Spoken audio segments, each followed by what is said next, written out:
Retrouvez le plaisir de réentendre à 360 degrés et libérez-vous des contraintes avec le forfait Audica à partir de 19 € par mois. Rendez-vous sur audica.com. Dispositif médical. Audica, restez connectés.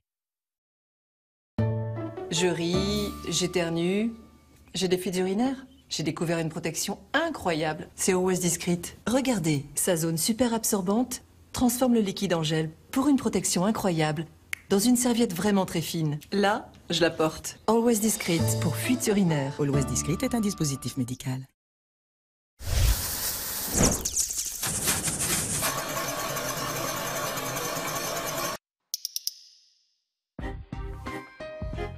Profitez de votre magazine avec Biosun, fabricant de pergolas bioclimatiques. Bonsoir à tous, dans un quart d'heure, c'est dans l'air. À quoi servent ce qu'on appelle les petits candidats? Nathalie Arthaud, Jean Lassalle, François Asselineau. De quels messages sont-ils porteurs? Qu'apportent-ils de rafraîchissant dans cette campagne?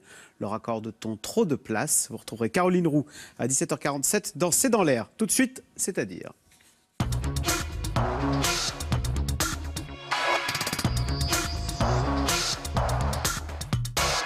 Thierry Marx, bonsoir. Bonsoir. Vous êtes chef doublement étoilé au Palace Mandarin Oriental à Paris. Et parallèlement, vous avez lancé une école cuisine mode d'emploi, école gratuite, qui va ouvrir le mois prochain son 5e établissement. Ce sera à Grigny, en banlieue parisienne. Thierry Marx, pourquoi cette école gratuite et quel public visez-vous?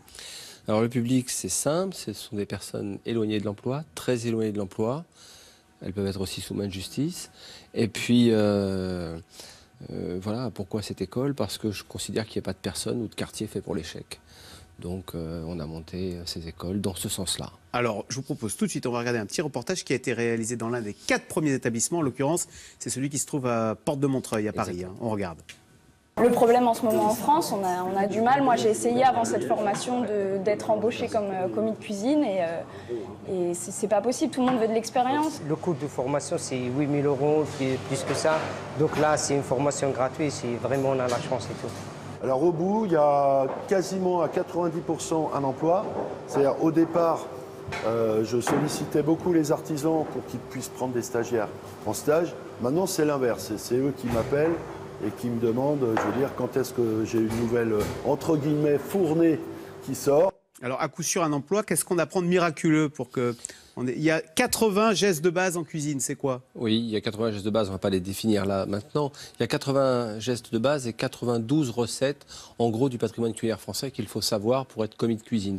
4 grandes cuissons des œufs, 4 grandes cuissons des poissons, 4 grandes cuissons des viandes, 4 grandes cuissons des légumes et 5 desserts du patrimoine culinaire français. Et ça dure combien de temps cette fois? Ça dure 12 semaines.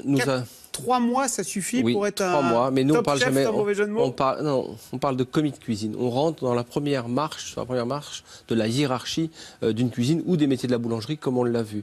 Alors c'est important parce qu'on va commencer par la pratique. La théorie, on verra après. Donc on va contraindre le temps en permanence. Maîtrise du geste, la coupe, l'organisation du plan de travail, le feu, la cuisson et les temps de cuisson, et ensuite le timing pour faire les choses. Et nous ramenons des personnes à l'emploi en 3 mois, effectivement. Mais c'est très noble de votre part, Thierry Marx. Mais en France, on se gargarise, les présidents de la République parlent de formation, 35 milliards d'euros par an. Je dis ça parce que les 2 premières personnes qu'on a entendues, toutes les 2 ont utilisé le mot formation. Alors, ça existe déjà, ce que vous faites? Alors, c'est un peu le mot valise, la formation. Le problème, il faut savoir que 60% des gens qui sont en formation sont déjà à l'emploi ou ont déjà des compétences. Et les besoins. On forme des salariés et non pas voilà, les personnes qui auraient besoin, qui sont éloignées de l'emploi ou très éloignées de l'emploi, qui auraient besoin de formation. La complexité de la demande, le coût aussi de ces formations est bien trop élevé. Donc ce sont des personnes, vous l'avez dit, très éloignées de l'emploi, qui peuvent être des repris de justice, vous l'avez dit? Sous main de justice. Est-ce qu'on sait que vous travaillez aussi en prison? Oui, on a travaillé en milieu fermé, mais en milieu ouvert, et on permet à des personnes qui sont libérables de façon conditionnelle d'entrer dans ces formations professionnelles. Des personnes qui ont été en échec scolaire également. Bien sûr. Donc, sur quoi fermez-vous les yeux et sur quoi êtes-vous intraitable? Quel type de comportement refusez-vous dans cette école? Alors, on est intraitable sur beaucoup de choses. Le cadre éducationnel est très, très, très rigide. Nous, on a un acronyme qui fait rire tout le monde, c'est RER. Rigueur, engagement, régularité. Rigueur, c'est le projet. L'engagement, c'est de regarder devant soi, comme disait le général Lott, calme en avant et droit. Et la régularité, de le faire tous les jours. Donc, pas d'absence, pas de retard, parce que sur 12 semaines, c'est beaucoup trop court. Et on commence par la pratique. Et ensuite, la théorie, l'après-midi, on se repenche légèrement dessus. Vous avez été, on vous a vu beaucoup à la télévision dans des émissions de cuisine, on vous voit d'ailleurs toujours. Est-ce que ces émissions de cuisine incitent de nombreux jeunes à vouloir se lancer dans le métier pour devenir des Thierry Marx, et certains déchantent par la suite? Bien sûr, ça a attiré beaucoup de jeunes gens dans nos professions, des jeunes et des moins jeunes dans nos professions. Et finalement, l'image médiatique a des fois un côté fantasmé du métier. Ouvrir 3 kilos de coquilles Saint-Jacques à la télévision, c'est drôle. 30 kilos par jour, ça devient beaucoup plus ennuyeux. Donc seule la motivation va rester. Et je crois que oui, ça a amené beaucoup de gens dans nos métiers. Certains restent, certains partent. Mais le métier... C'est ça qui fait la différence, c'est les gens motivés, plus que la technique, le génie, c'est la motivation. C'est la motivation et la régularité. Alors pourquoi est-ce que vous, Thierry Marx, vous êtes un grand chef étoilé, pourquoi avez-vous éprouvé le besoin de lancer ces écoles de la deuxième chance? Est-ce qu'il y a quelque chose dans votre parcours personnel qui est à l'origine de cette initiative? Bien sûr, moi je suis issu des quartiers, comme on dit maintenant, des quartiers qu'on appelle politique de la ville, ou autrement des fois, ou des quartiers en tension. Donc je viens de ces quartiers. C'est vrai que la formation professionnelle n'avait plus beaucoup d'écho dans ces quartiers. Elle est toujours assez standardisée. Et je crois qu'il fallait ramener de la formation professionnelle par l'excellence. Pas par un modeste CFA qui fait son travail malgré tout. CFA, c'est les centres de formation. C'est les centres de formation professionnelle, mais de ramener de l'excellence et de la rapidité surtout. C'est-à-dire que 12 semaines, on est à l'emploi. Bien souvent, il faut aussi que la formation professionnelle vous permette rapidement de sortir de votre extraction sociale. Il faut que votre projet professionnel vous permette de sortir de votre extraction sociale rapidement. 3 mois, c'est un horizon, voilà, on en voit le bout. Pourquoi? Parce que la formation professionnelle pourrait devenir un peu... C'est 2 ans. Et c'est trop long, 2 ans? C'est un peu long. Alors, ça dépend pour quel public. Pour un public qui a entre 16 et 18 ans, pourquoi pas? Bien que je considère que ce soit un peu long. Mais pour un public qui a besoin de retourner rapidement dans le monde du travail avec un projet, eh bien, évidemment, 2 ans ou 1 an même, c'est beaucoup trop long. Tout à l'heure, vous reveniez sur votre parcours personnel, issu des quartiers. Ménilmontant, je crois. Alors, Ménilmontant et la Cité des Bois-l'Abbé à Champigny. J'ai lu cette phrase en préparant l'interview qui m'a frappé. Vous dites « J'ai été déscolarisé à 13 ans. Cela laisse des séquelles, une énorme frustration, la honte face à un formulaire qu'on ne sait pas remplir. » Oui, ça c'est ce qu'on vit quand vous avez... pas la disponibilité d'esprit pour des fois, ou être assez aguerri pour remplir un formulaire scolaire. C'est très un formulaire administratif à remplir, c'est contraignant et c'est vrai que ça vous freine toute votre vie. Et c'est ce petit Thierry Marx de 13 ans que vous voulez aider? Oui, mais c'est ce petit Thierry Marx de 13 ans, peut-être que je vais aider pour les écoles. Je ne suis pas sûr, parce que j'ai tiré un trait là-dessus et j'ai passé outre. Mais je crois que j'ai encore eu la chance, dans les années 70-75, de croiser encore des adultes épanouis. Or, dans les quartiers, énormément d'adultes n'ont pas eu la chance de s'épanouir comme moi j'ai pu m'épanouir. Alors, ce serait plus difficile aujourd'hui, c'est ça? Ce serait beaucoup plus difficile aujourd'hui, bien sûr. Ouais. Alors, on change de sujet, on va parler un peu gastronomie, puisque vous travaillez sur la nourriture du futur. C'est quoi? La nourriture du futur, c'est assez environnementalement responsable.